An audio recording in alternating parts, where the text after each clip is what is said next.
Kat Fitzpatrick here, coming to you from my own personal newsroom desk. I have my press hat on, and I'm going to share the audio-visual version of this week's blog entitled, Ain't That the Truth? Well, hello. I hope this all finds you well as one can expect in these waning days of 2020. All our media channels are full of the mind-numbing accusations of fake news, outright lies, and downright disinformation. Can we really wade through all of this and get to what's real? Frankly, I'm not sure, but I do have a suggestion about how you can tap into your own innate sense of the truth. Writing practice holds a key. Of course, I say that. And taking a little adventure as your own news reporter could go a long way. It's much simpler than it sounds, so come along. As you may or may not know, I earned a journalism degree in my undergraduate studies. This necessitated hours in the Campus Times office, deep in the bowels of the University of Laverne Student Center. That was in Southern California. It was a really good time. Students and advisors working together to ensure that another generation of intrepid writers would become the stalwart reporters of the Fourth Estate.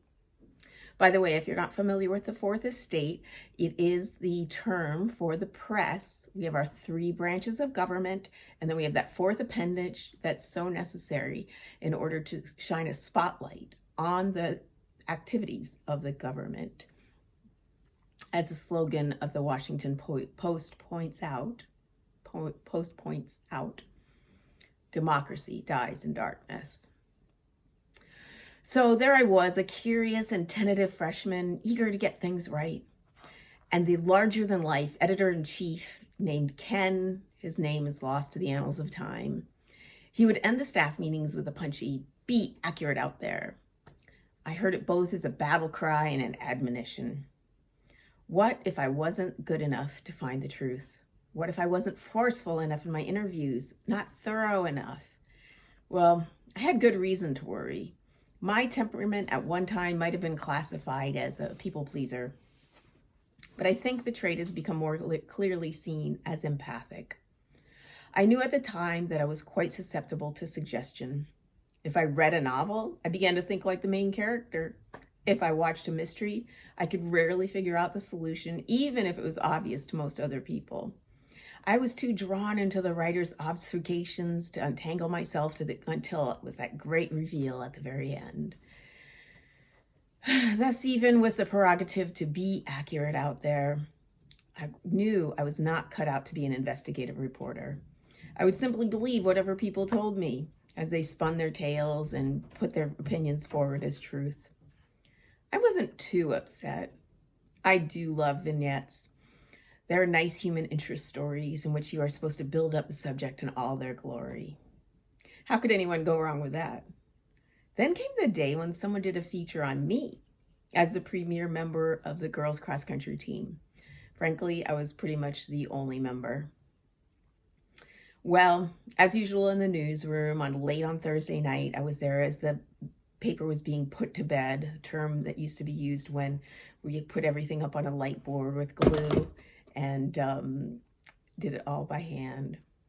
Well, there I was, and I noticed a small error in an entire sentence was not quite right. "Hey, the sentence is all wrong," I said, expecting that the paragraph would be peeled off of the board and tossed into the trash can. Well, no such thing.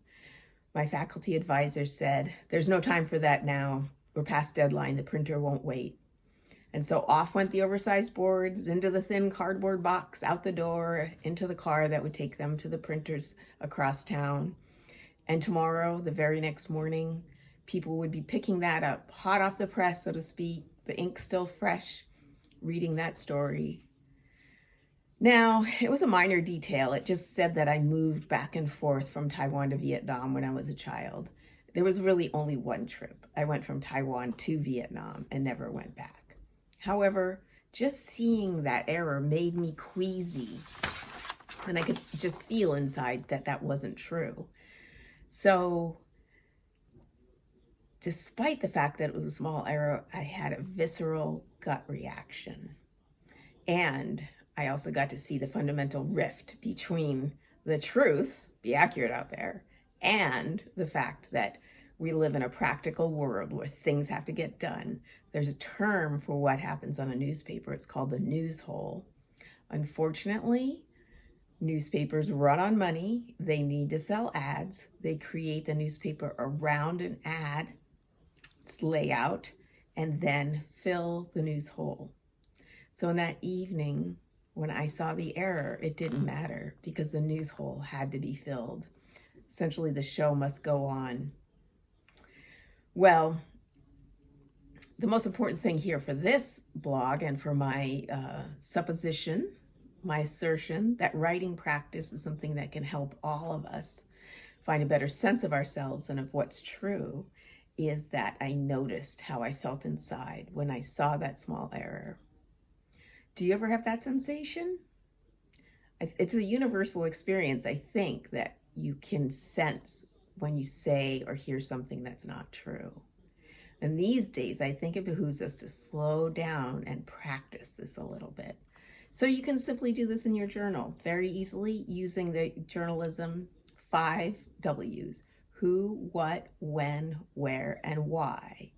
So just pick something that happened maybe yesterday, maybe the day before, if you really want to challenge yourself, last week, and just write down an event to keep it simple. So I might do something like, who, my son, what, he made tea, when, it was mid-afternoon yesterday, where, in the kitchen, why, well, to start his day, he works nights, so he gets up midday.